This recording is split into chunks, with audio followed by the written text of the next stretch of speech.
अस्पृश्यता! अस्पृश्यता! अस्पृश्यता! अस्पृश्यता!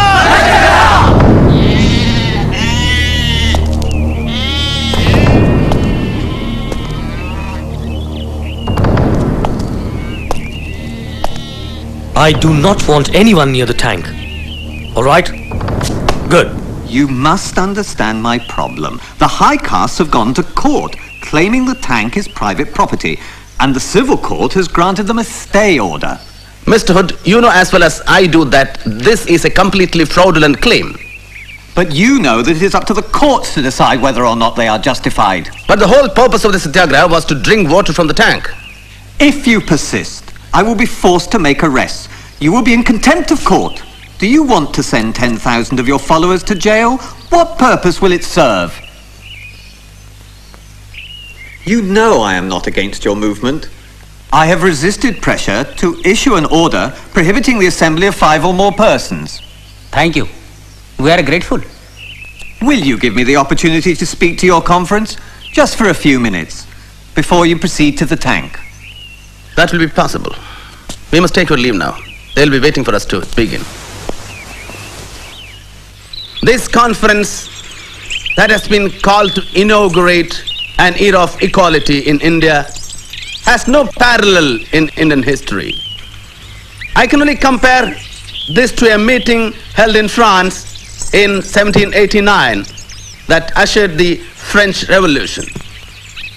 Our conference is the beginning of such a social revolution in India. We are here to declare a war. Our goal is not only the abolition of untouchability, but a war against the caste system itself.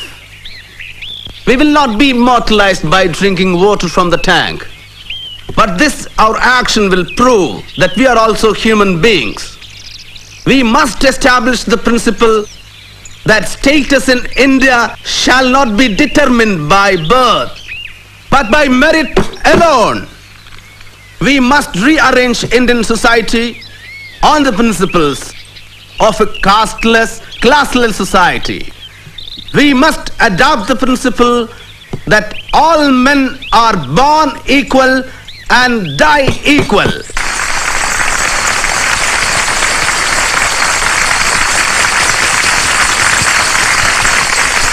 Let's destroy the authority of the ancient Hindu scriptures that abound in inequality. Brothers and sisters, religion and slavery are not compatible.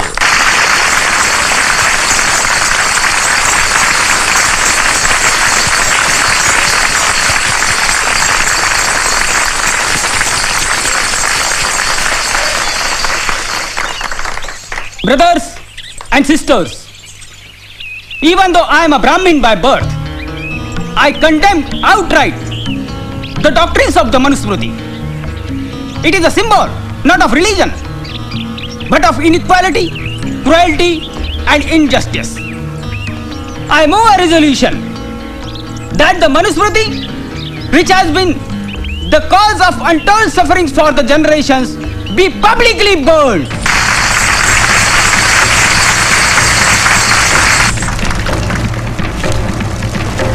क्षुद्रतु कार्ये दास्यम कृतभकृतमेव वा दास्यायौ हि सृष्टोऽसौ ब्राह्मण्यास्य स्वयंभुव वैश्य शूद्रो प्रयत्नेन स्वानि कर्माणि कारयेत् सौ हि जितो स्वकर्मभ्य क्षोभयेतामिदं जगत् न स्वामिना निसृष्टोऽपि शूद्रा दास्याद् विमुच्यते निसर्गजं हिततस्य कस्तस्मात् तपोहति.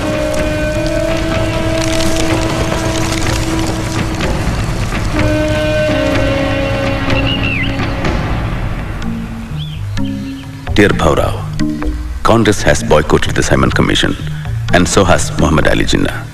But I am determined to attend it in spite of all the anger and fire against me. During this crisis, I miss Balaram Bhau. He would have supported me had he been alive. After giving my classes in the law college, I'll be going to Pune. There I have to meet the Simon Commission tomorrow. Sahib, take care. Madkebo was telling me that your enemies are Rama, you still have a fever. Don't forget to take your medicines. I'll take care of myself.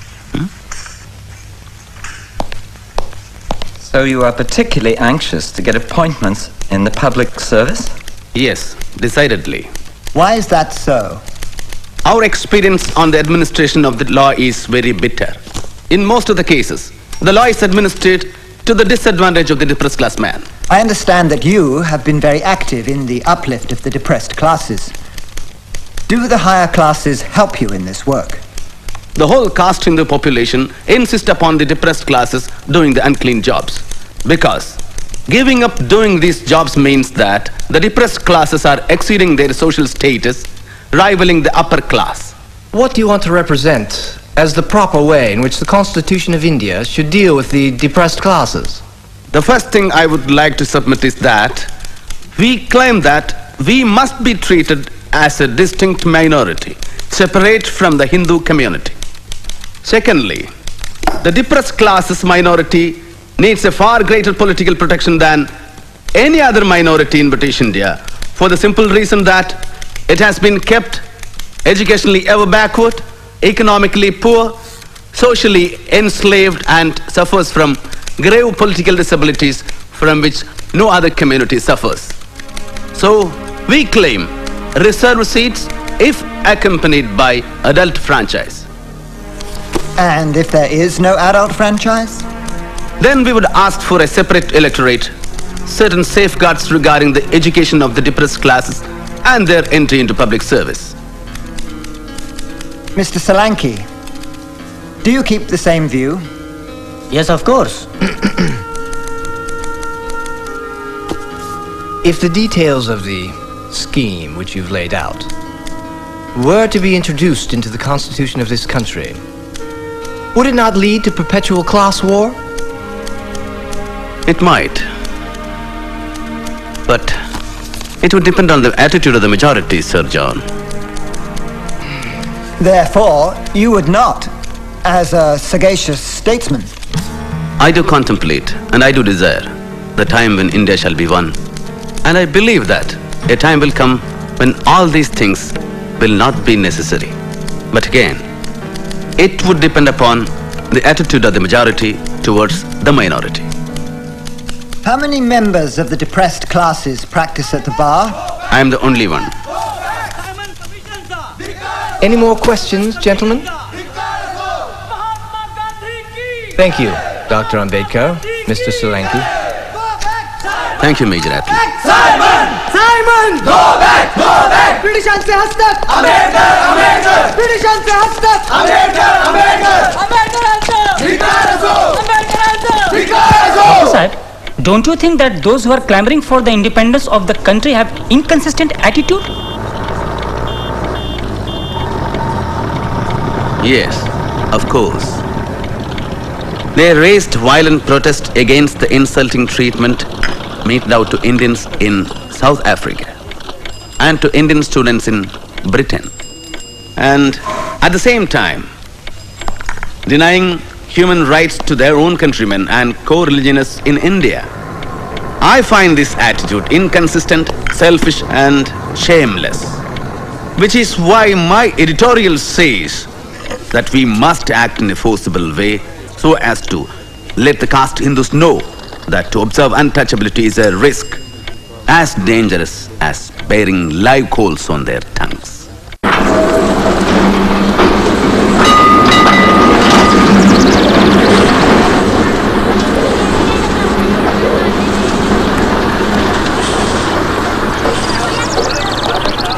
The untouchables will try to enter the Kalaram temple in Nasik.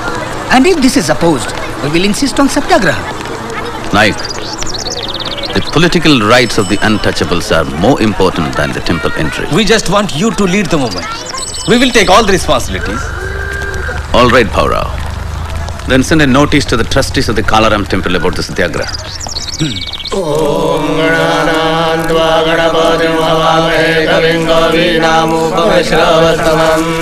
ज्येष्ठराजं ब्रह्मणां ब्रह्मणस्पद आन शृण्वन्नो दिविश्रीरसादनो स्वा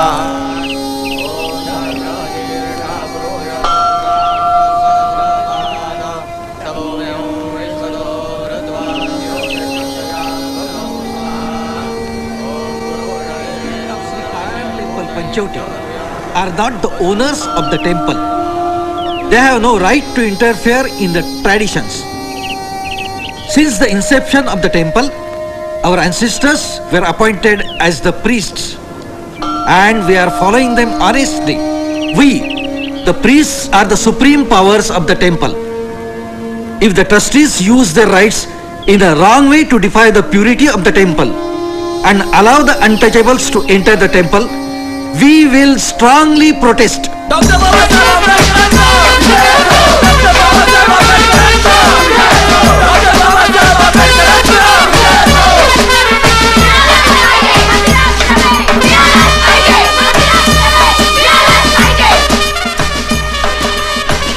Hurry up! Hurry up! Close all the doors now! मंदिरात प्रवेश! मंदिरात प्रवेश! Doctor Babasaheb आंबेडकरांचा! आधी जमाना बाबासाहेब आंबेडकरांना आवाच्या कुलात दैवताला आणि मग महात्मा ज्योतिबा फुल्याला आणि तसं छत्रपती श्री शाहू राजाला.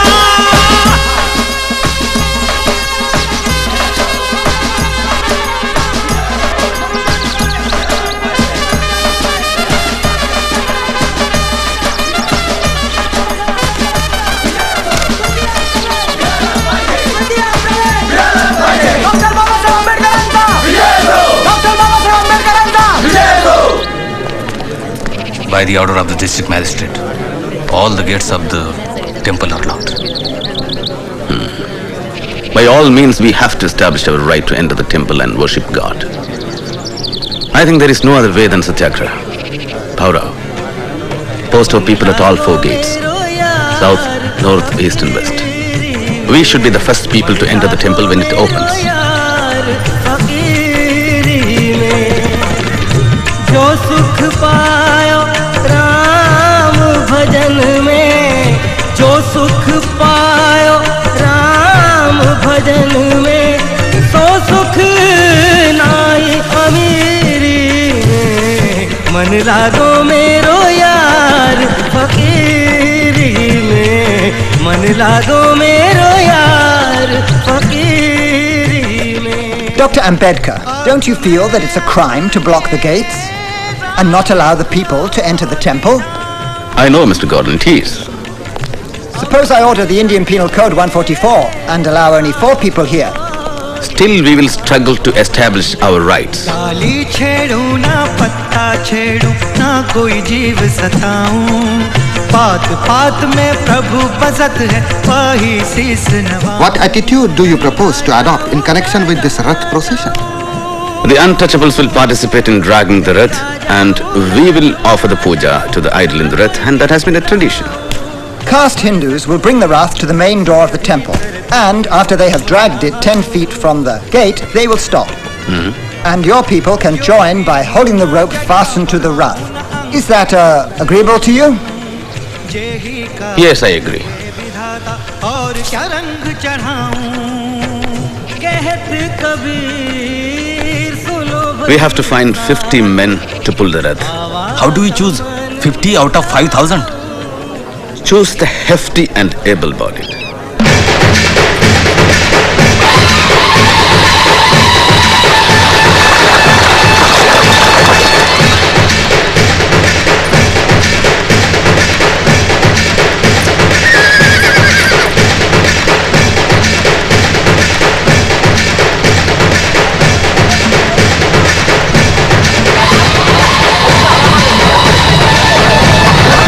They are running away with the Rath. Hold them! Go on, hold them!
Hold him, hold him.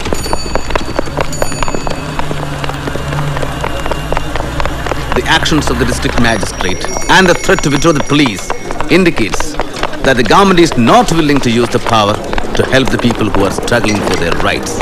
Such a government is no good for anybody. I don't agree with the findings of the magistrate of Nasik. I have already written to the governor about our version of the story, which is true. Dr. Ambedkar? Yes? From the Viceroy. Thank you.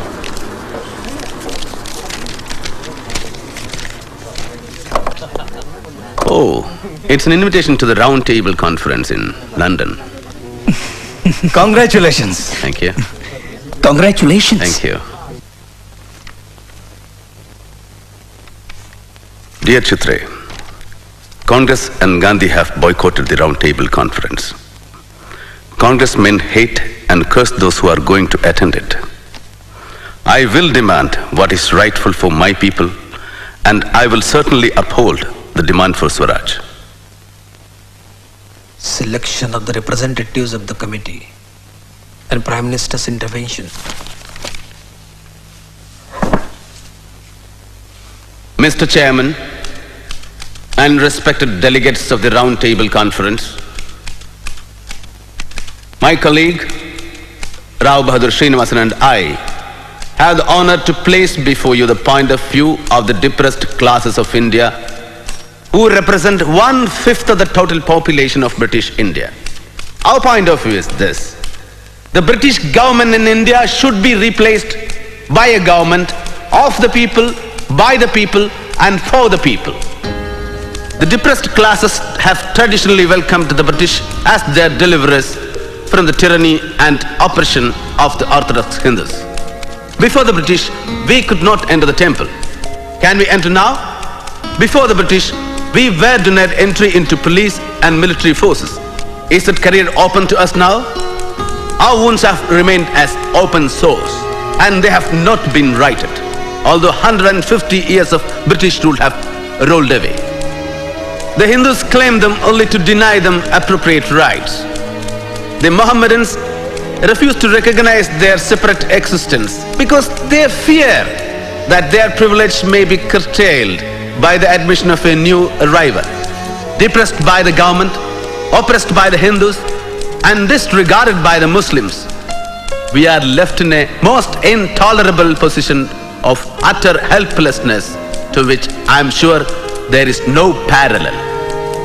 We hold that the problem of the depressed classes will never be solved until they get power in their own hands.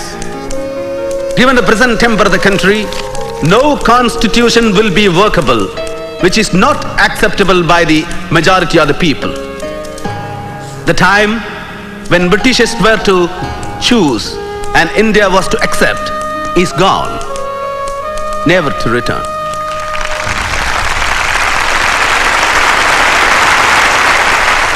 Dr. Ambedkar, the man of the hour. Yours was the best oratory of the entire conference. I only said what was true. My boy, I'm so proud of you. I remember the first time we met, like it was yesterday. Well, I must go now. Thank you. Well done. Sir, while we are on the subject, regarding my loan. What loan? For my studies. Oh, that was a scholarship. Dr. Ambedkar, you were wonderful. Thank you. That is what I thought, sir. But the Divan has been writing to me for the past 6 years, asking me to repay the loan. He has even written to the college where I teach. That is preposterous. I'm terribly sorry, my boy. I'll take care of this. Our London radio correspondent says Dr. Ambedkar made a great impact on the British Parliament. The foreign press is eager to meet him when he arrives in Bombay. Thank you for agreeing to talk to me. My pleasure. Dr. Ambedkar, I've been following your movement for a long time, and there's something I don't understand. You have been an opponent of the Congress Party. They boycotted the Round Table Conference, and you went ahead and attended.